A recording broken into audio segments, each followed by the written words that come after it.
Robert Forrest Oakes Jr. had a really good-looking group of friends, let me tell you. Thanks everyone for coming to the celebration. My name's Jerry. I've worked with Bob for 14 years at the North Missoula Community Development Corporation, now the Front Step Community Land Trust. And I'm just going to tell you a little bit about what's going on. You can eat whenever. And notice no one's over there foraging, but this is the moment, or later is the moment, whenever it strikes you. There's chili that we made, and it is from the recipe that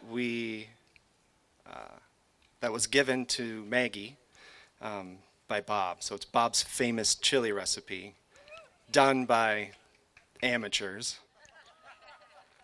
I don't even know if I should call it a recipe, because it was more like a poem. There were no measurements other than handfuls and however much you like. But as you made it, you could see what he was talking about, and I think it came together okay. If you close your eyes, it'll be a close approximation.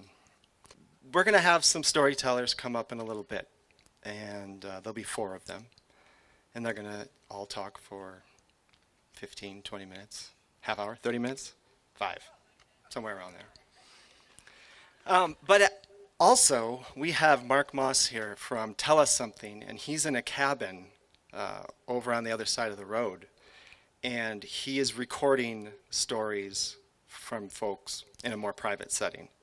So if you have something that you want to say about Bob, we would appreciate you taking the time to go over there real quick and just talk to him, and he'll set you up, and that way we can get some recordings about all the stories that we have about Bob before they're lost. We will also have, if you are so brave or visited the beverage cart enough times, we will also have opportunity to talk in front of everyone. So there'll be some bands coming up. We got Chris Sand playing, and then Cash for Junkers. And between those 2 bands, we'll have an opportunity for anyone that wants to speak. I think we might have someone already doing that. That's about it. I'm going to give the speakers about 5 minutes, maybe 5 or 10 minutes. Maybe you guys can grab some food if you want, and then we're going to bring our first speaker up, which I think is Rachel Bemis? Yeah, it's Rachel Bemis. All right, thanks everyone for coming.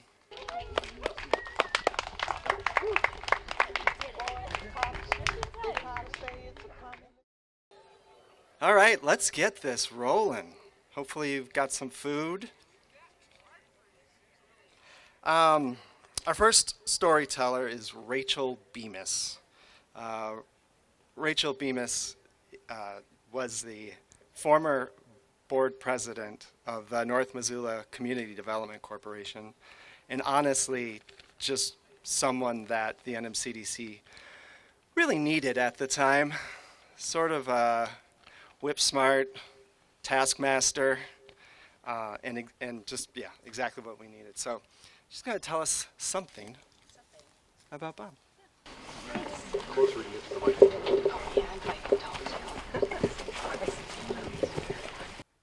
I typed it up, so I hope you don't mind. Welcome to Mr. Oakes' neighborhood. My name is Rachel Bemis. I wanted to offer my deepest condolences as we all mourn the loss of Bob Oakes. I served on the NMCDC board of directors for 10 years, working side by side with Bob, Jerry, and many others. I first met Bob in 2005 when I was a real estate lender at Clearwater Credit Union, formerly known as Missoula Federal Credit Union. I was a 25-year-old, new to a career in lending and very green. I was renting in Stevensville at the time, and like many Montana transplants, one of my biggest goals was to purchase my own home. I had a stable career, worked full-time, a high credit score, a small savings, had minimal credit debt, yet this goal did not seem realistic. for the time being. I did, however, start hearing about the Clark Fork Commons. I was approached by first-time home buyers for their first home purchase, and over a couple of months, I received several calls and started processing these loans. As one of the few lenders that would process these leased land townhomes, I started communicating with the NMCDC almost daily. I decided to come to tour the townhomes to see what all the excitement and buzz around this project was all about. I met Bob for the first time in person. He arrived on his trike with his dog Gus in tow and a lovely navy blue cardigan. Bob had a big smile on his face, food on his beard, and dog fur on his sweater. I loved him immediately. Bob was known as a passionate community member. Those that knew him grew to love his grumpiness and playful spirit. I just told Jerry that when he was annoyed with me for a task, he would say, "Yes, Madam Chair." Shortly after the townhome tour, I quickly said, "Hey, why am I not looking at buying one of these townhomes for myself?" I crunched the numbers and realized that I did qualify under the income restrictions. I was in that sweet spot of not making too much, but making enough to feel comfortable taking on the mortgage and homeownership expenses and responsibilities. I closed my first home at 26 years old in August of 2006. Bob then started recruiting me to serve on the NMCDC board. I was very reluctant because I had never served on a board and had a very tight budget and did not feel right about joining without being able to give much financially. Little did I know that NMCDC would ignite something in me, and I quickly spent my spare time finding the money.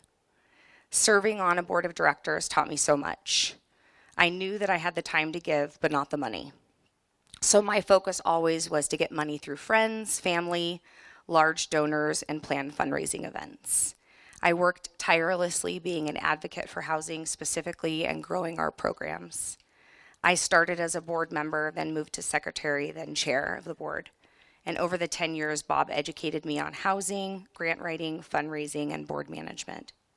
Bob encouraged me to revamp and organize the logistics of the outdoor cinema, and I also joined the Missoula Community Food Co-op.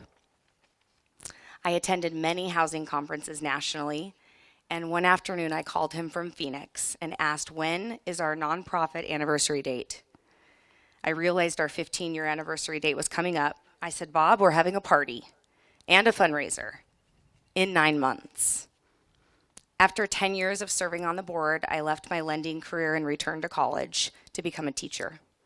My schedule changed, my address changed, and my focus changed.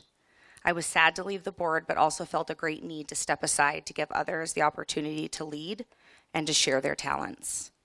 NMCDC always has held a special place in my heart. I love staying in touch with many board members and staff.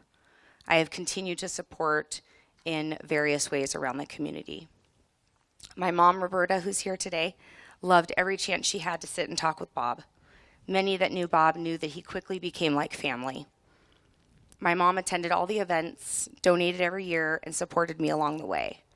My dad passed away this year, and it brings me comfort to imagine Bob with Gus and my dad, Russ, watching a baseball game together while Bob is rooting for the Northside team. Thank you to his family and friends for sharing this amazing man with us. Thank you to the Front Step Community Land Trust for honoring him and including me today.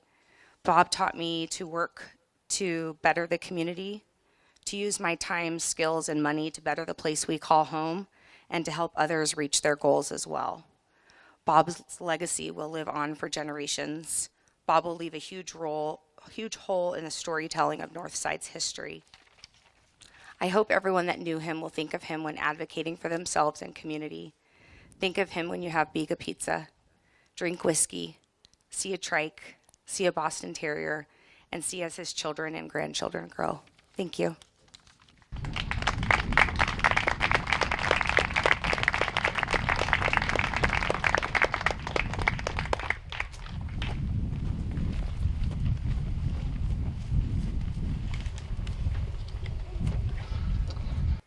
Wow.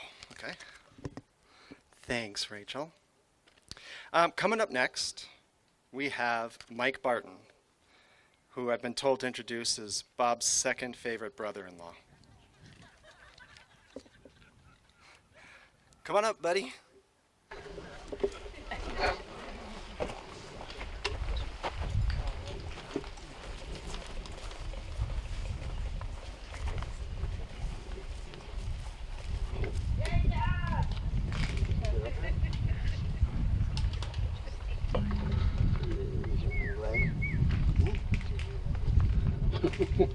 We good? Thanks, Jerry. And thank you all for coming out to honor my good friend and for giving me an opportunity to say a few things about him.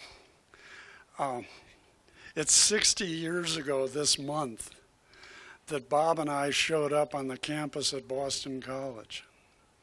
60 years. We didn't know each other right away. We did have a lot in common, but there were an awful lot of white Catholic kids there who had the same things in common. But eventually Bob's orbit and mine intersected, and we found out we shared a love for blues music and beer.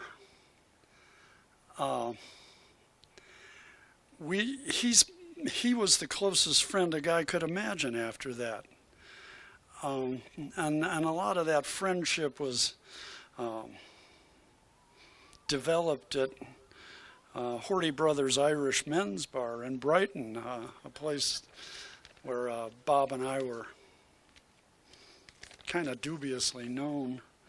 But it was also the only bar that I've ever been in that had an unaccompanied dog who was a regular. And then those were kind of sort of the places that Bob and I gravitated to, like the Missoula Club. After we got out of school, Bob and I, we went our separate ways, but we stayed in touch. And I remember going out to Buffalo one time while he was staying with his folks, and a couple of years later when my ex-wife Jan and I had moved to Nederland, Colorado, he came there to visit. We lived in a beautiful place that looked out on the Front Range, and it was easy to see how somebody could fall in love with the Rocky Mountain West on our front porch. So he came west again when Jan and Molly and I moved to Missoula. And he kind of found a fit here. Something gelled for Bob. He liked Missoula. He liked everything about Missoula, as I recall. And it was then that he kind of sort of started to live here. He went back and forth between here and Seattle, and he did some other traveling, as I recall. And he moved back to Missoula in the early 80s, and at that time he was married to my sister, and they moved to a little house, tiny house right next door to the one where I was living. So there's 20 years that goes by there between the time we showed up at college and the time Bob and Mary and Willie and Maggie showed up on Kennett Street. And it's in that 20-year period that probably most of the bad stories that people are expecting occurred. But my wife's discouraged me from telling too many of those from the stage anyway. But I realized that now I'm the curator of the Bob stories. Whatever spin I want to put on a story about Bob, I'm the man. I'm now the authority. And I could tell the story about Bob carrying Bob Henderson out of the Horty Brothers like a little baby. Bob was unconscious. Bob Henderson. There was Molly's baptism. Bob officiated at my daughter's baptism, along with a witness who was a Jewish Native American. I missed that. So I could tell the story of how Mary and Bob met, but it has nothing to do with Bob or Mary. I could tell the story of Bob's bachelor party, and that would probably make me criminally liable. So we'll skip that one. I remember the first time Bob went to Al's bar, and that's really funny. Ask me later. Buy me a beer. And I also remember his trek across the Mission Mountains. I think it was about a 3-mile trek before I had to go back and pick him up. And some of the best stories that Bob could ever tell were about lumping with Leo for Blair Mayflower, and those are classics. But Margaret won't let me tell those. Hey, all that time, Bob was having a good time, but he was also working hard, because that was the only way Bob knew how to work. He was a good dad to Maggie and Willie, and he was a good uncle to his nieces and nephews, and he was well-read. He had very deep convictions. He was committed to social justice. St. Pat's offered him a job to do community development work. And Bob jumped at the chance. It was the perfect marriage. He just hit his stride. He formed a partnership that you're all familiar with North Missoula Community Development Corporation. And that outfit has done nothing for 40 years but kicked butt. No, really. It's brought significant positive change to the north side, and when I say that, I mean, stuff north of the river, because I'm an old Westsider, and we're included too.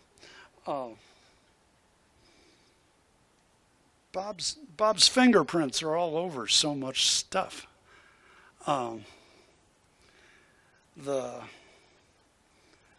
Let's see, the pedestrian bridge. And there's some playgrounds and trails and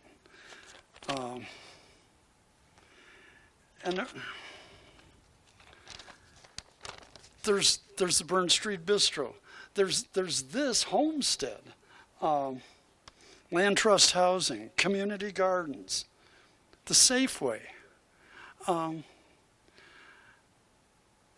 outdoor cinema. I worked with Bob in the CDC on a lot of those projects in that time. And it caused me to know Bob in a way different from just being pals or being brothers-in-law.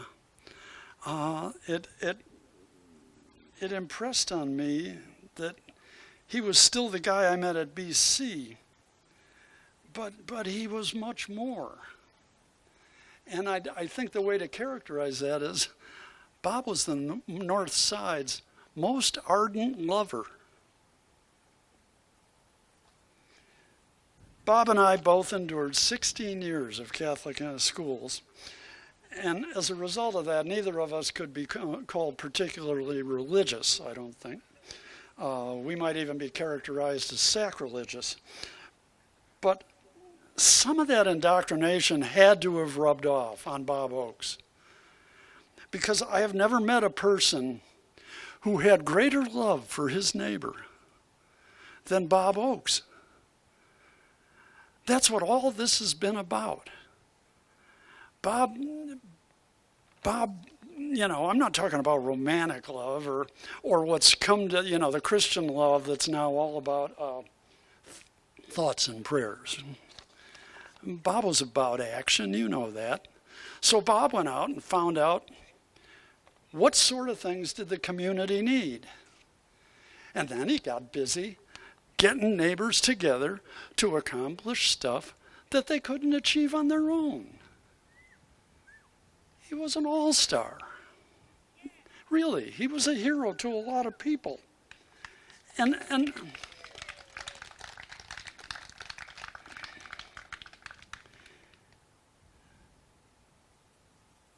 I wouldn't call him a crusader for love, But he certainly made the loving choice when given an option.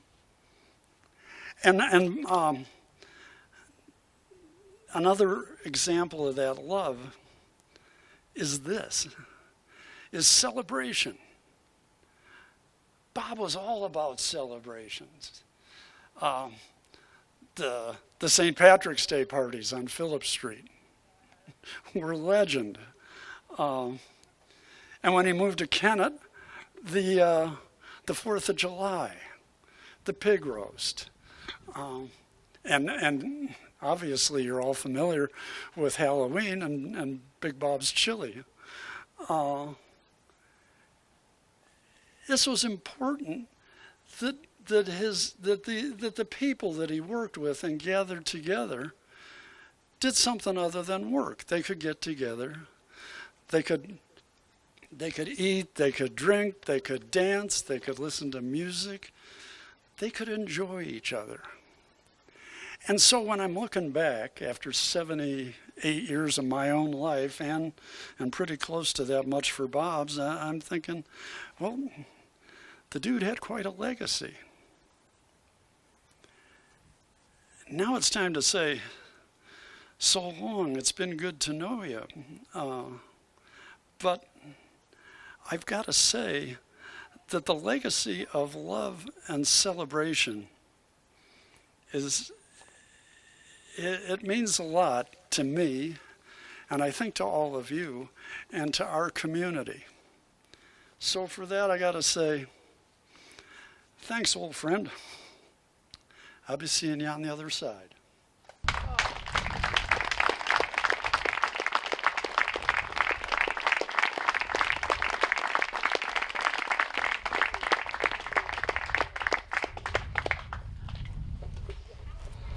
When I first started working at the NMCDC, Bob had me do a lot of really mundane tasks. Just out of college, didn't really know anything. And I just have to say this, he made me read the neighborhood plans and about all this CDC, and I was like, what am I, for weeks I did this. And then finally he's like, I need you to write an email to the Office of Planning and Grants to Mike Barton.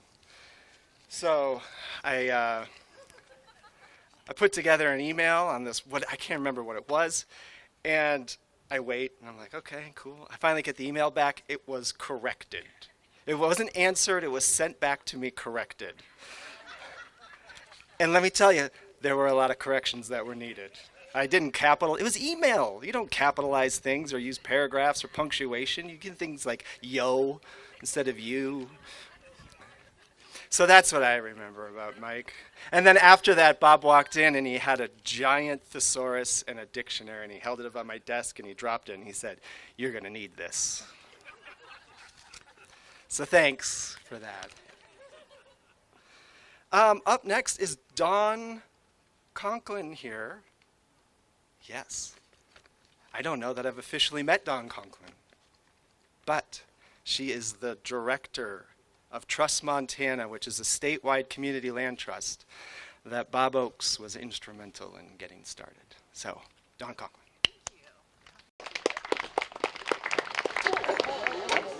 Sorry about that. There we go. Let's try this again. Sorry, folks. Okay. Well, good afternoon. My name is Dawn Conklin, and I had the privilege of working and learning from Bob for the past 2.5 years at Trust Montana. I am honored to share this moment with you, a moment that I shared with Bob and our colleague Bill. A moment when you stop and think, wow, what just happened? It seems like all the stars aligned. I don't have the amazing fortune of living here in Missoula. I live in Ennis. So my interactions with Bob were mostly through Zoom meetings and at conferences. But whenever I traveled to Missoula for meetings and I needed more clarity or the opportunity for Bob to pour more information into me, I would visit with him over lunch. I needed it to be a lunch meeting, so Bob would stop talking for a moment and let my brain catch up with his. That never happened, though. At the end of June, I had the opportunity to travel to Missoula. So I scheduled a coffee meeting with Bob and Bill Henry. As we dined, Bill pointed out that our new community land trust homeowner had entered the coffee shop. He invited him over and he introduced him to Bob and me. We were delighted that he had secured an affordable home, and we wished him well. I remember the coffee shop being a bit chaotic that morning as we talked all things CLTs and dreamed about the future of Trust Montana. It had begun raining, so everyone was inside the coffee shop, and the tables were all filled up, and we were all right next to one another.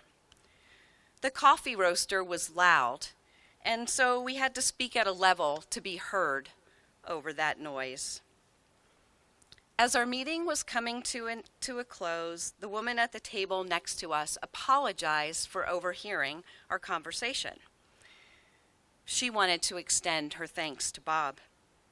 She was one of the first CLT homeowners with North Missoula Community Development Corp. She shared how that opportunity for home ownership was life-changing, life-giving, and wanted Bob to know how much she appreciated the work that he had done over the years. A true providential moment.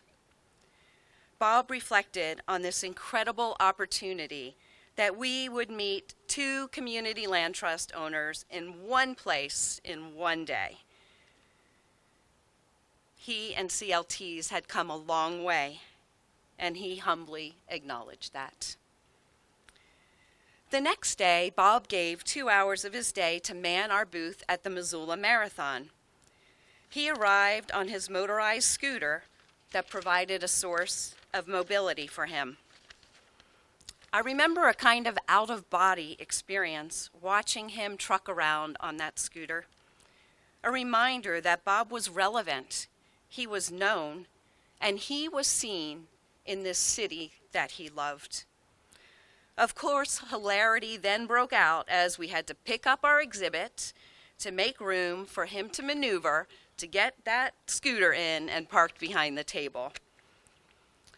He and another Trust Montana board member worked that afternoon, sharing the mission, sharing the vision of Community Land Trust and Trust Montana.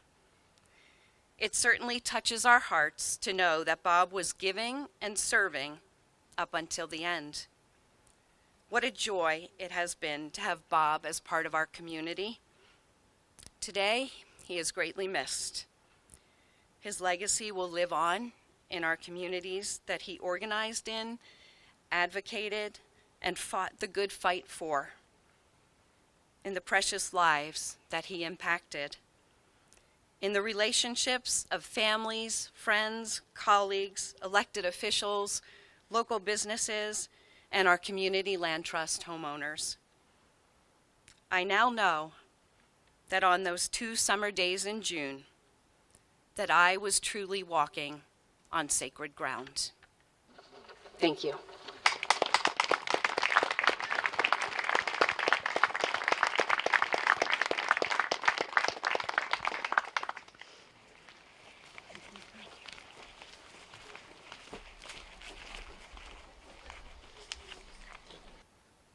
Well, that reminds me of another story real quick. When we were working on Trust Montana, we were driving all over the state to spread the news of the idea of a statewide community land trust. And I can't remember the name of the town now, but it's the easternmost town. Willie would know, he was out there. It was during the oil days. And what's that? Sydney, probably.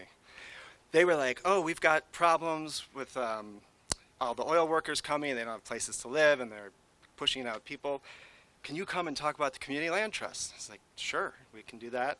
I mean, I didn't want to do that, but Bob was like, yes, let's definitely do that. It's like 11 hours or more, especially when you're Bob and you just set the cruise control to just slightly below the speed limit. So we drive all the way there, and of course, being in a car with Bob is being a captive audience, and it's a fantastic thing. If you never had a chance to do it, you missed out. You learn a lot about everything. But we get all the way there, and I've got the slideshow and everything. I do the slideshow. It takes about a half hour, and I say, are there any questions? And someone raises their hand, and he says, yeah, that first picture you showed was just had leafy spurge in it. How come you guys don't know how to take care of your weeds? And so then I was like, probably because we're on the other side of the divide. I don't know. So the other questions that we got were, is this a scam? How can I have a house if I don't have the land? It was a complete disaster. We get out, and I'm like, well, that went great. And of course, Bob just looks at me. He's like, yeah, I thought it went great. Well, that's good. That's good. Later on, we ended up at a bar, as we often did at the end of these things, and we were drinking, and he started talking to the person next to him. And of course, he's telling him, why are you here? Oh, we're here for the Community Land Trust. And he starts explaining it to the guy. And the guy's like, yeah, I could see that. That makes sense. And then Bob turns to me and he says, see, he likes it. And that was it. Then we got up the next morning, we drove all the way back. Nothing was too small for Bob or inconsequential. He would go to any lengths to try to spread the word. The next speaker is Molly Moody, who was working at the NMCDC when I first showed up. And I actually don't know what you were doing, but I do remember that your most famous job was picking lice out of children's hair at Lowell School. It was a program that the NMCDC had put together, probably in cooperation with someone else. But everyone, Molly Moody.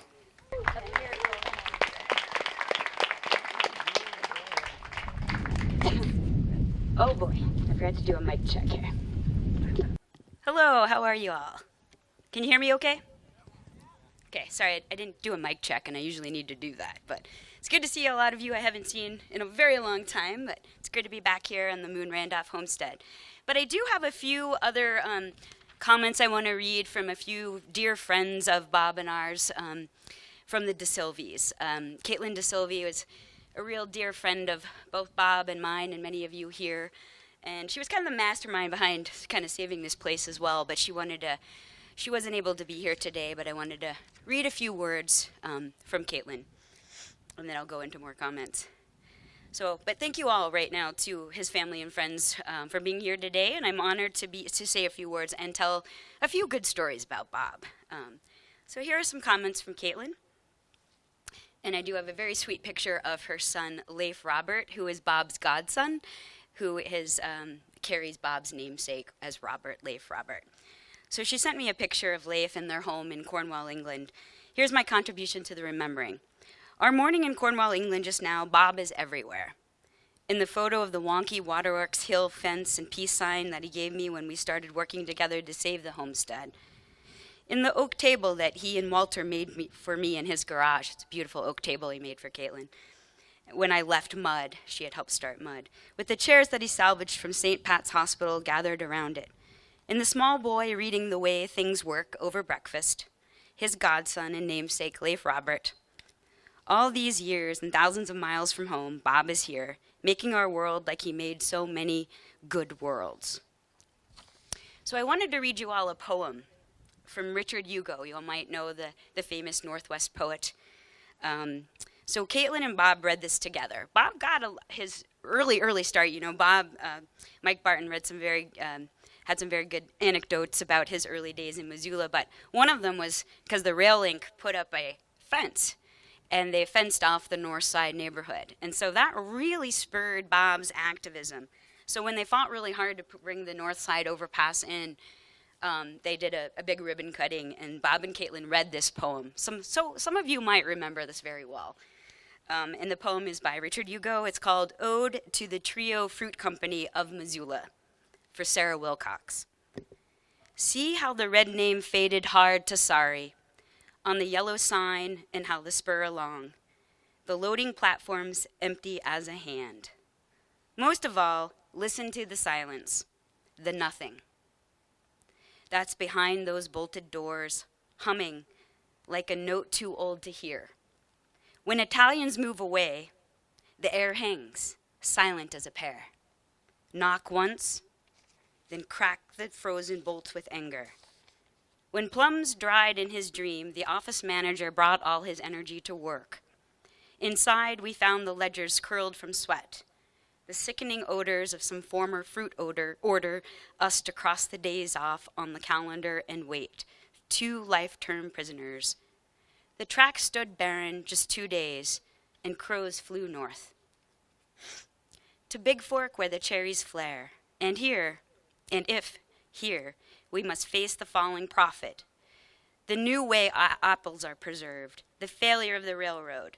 We should also know the vital way birds locate orchards. We should also fly the stale air of our tiny cell, poking the corners light ignores. The poor feed well on those discarded planets they explore. We are rich as tramps, even in this gloom. A record shipment gleams, and we cry, "Benga, benga," to a derailed train. In the supermarket, where the light is whole, we can finger lemons for the right one, and the price will ring. Think how colors ring, and how those loud pears climb, in tiers like choirs on display. Richard Hugo.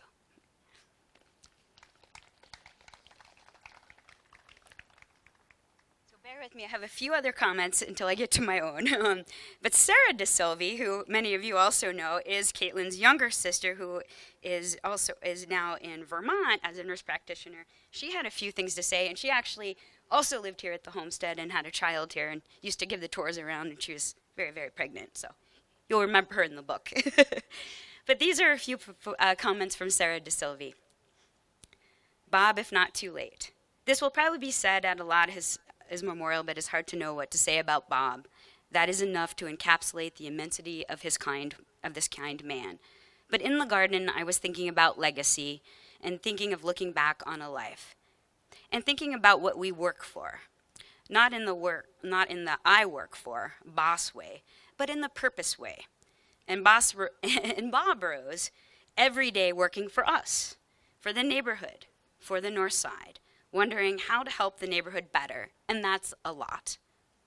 And I was thinking about what we created, not just ourselves, but in the way bright creative humans can catalyze whole communities of bright creative work, and Bob did this.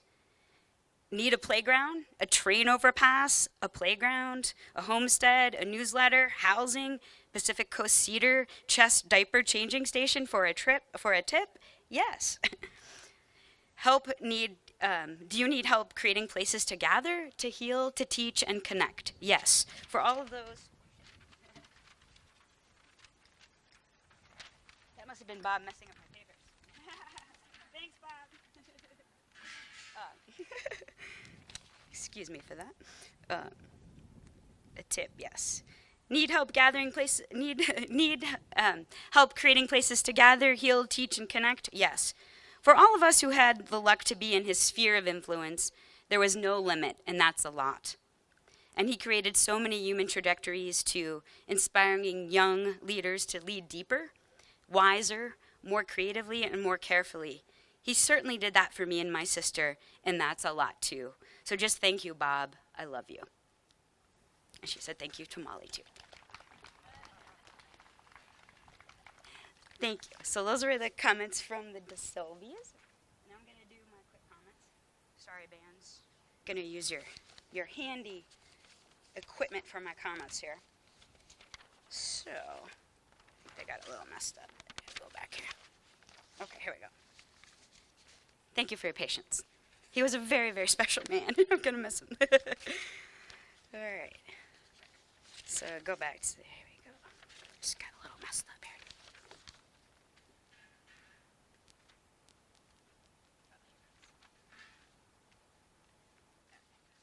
So, on to my comments. Thank you for your patience again. So, for me, Bob was a very best friend, like Mike. We are different decades, of course, in age. I'm almost 50, though, I have to say. I'm very proud. 50 in January. So, Bob is a heady, witty man from Buffalo, New York, educated at the New School and Boston College. He was the purveyor of ideas, A guru of community ideals and projects, and a consummate mayor, although he didn't like that word, of the Northside, he was a band leader of the Northside, enriching people's brains, stomachs, and souls. Bob Oakes, you old bastard, you left us too soon. Dr. Strangelove Lover. He always would comment about my certain pessimistic predictions I might make. Don't worry, you're not too far off, he would say. Remember Dr. Strangelove? The second line to the movie?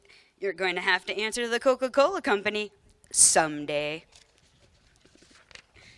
Oftentimes, he was the canary in the coal mine, and I went straight in there with him, maybe because I actually am a coal miner's daughter. He helped train me, and he set me free to fly further on the warnings. I took that curmudgeon stubbornness, and I've been making a career out of it ever since. We worked hard, we played hard, and through it all developed neighborhood plans, some lawsuits along the way to save Lowell School, and kicking some corrupt Jesuits out of town. Decades of pure community organizing. Lowell School was still one of my proudest moments of saving that school. Countless amount of meetings with Judy and Bob. We worked hard, we played hard, and through it all, we did a lot. We developed space for community kitchens. We formed partnerships with the Catholics and worker-owned co-ops. We even took the Catholic bishop to Charlie B's because he was originally from New Orleans. Bob had a very unique approach to fundraising. It was called authenticity at all costs.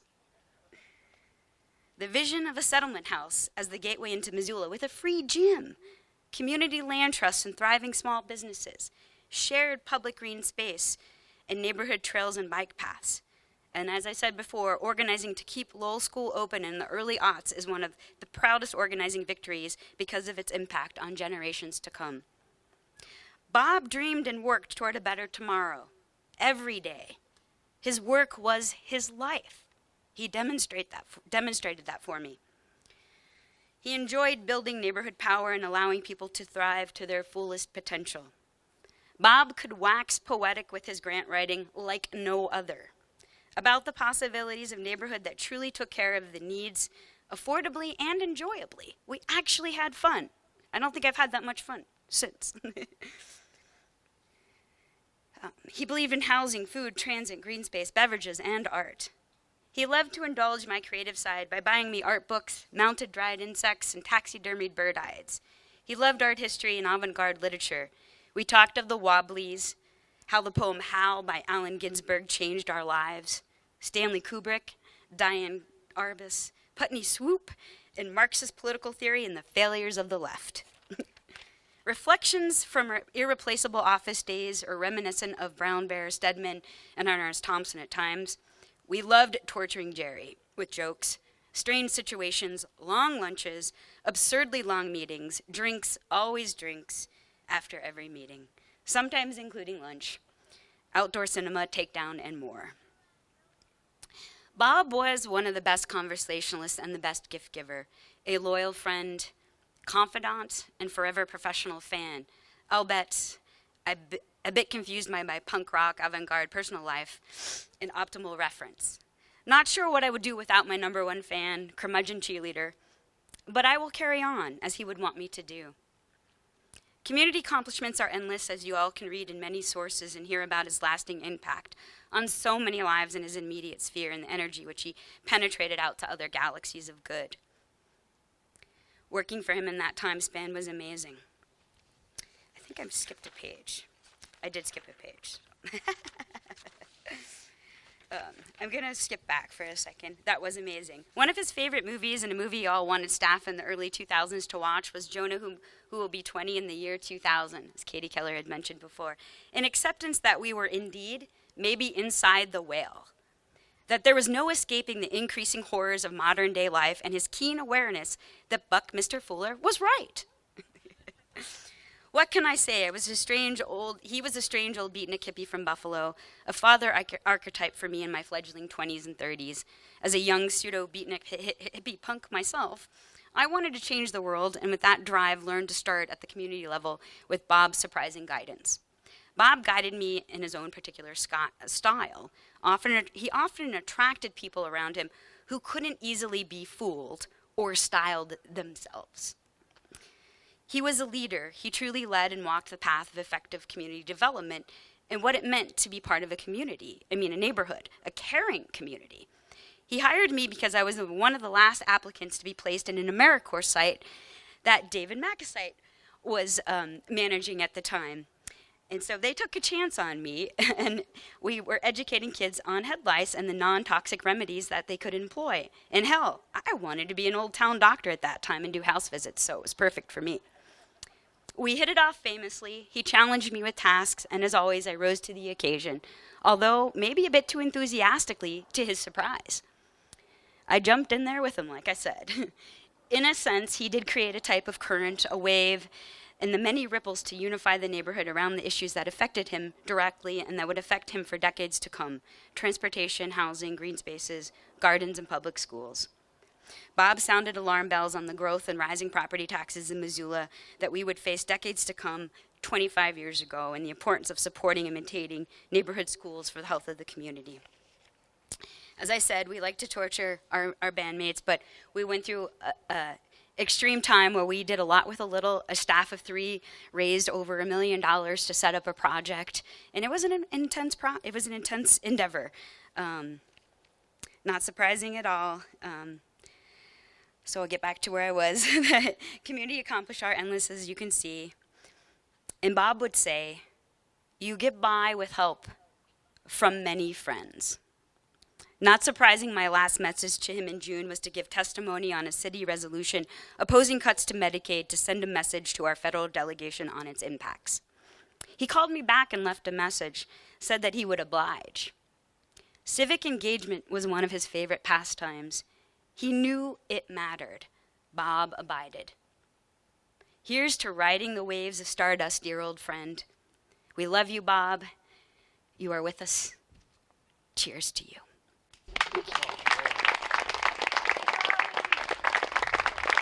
Thanks for bearing with me.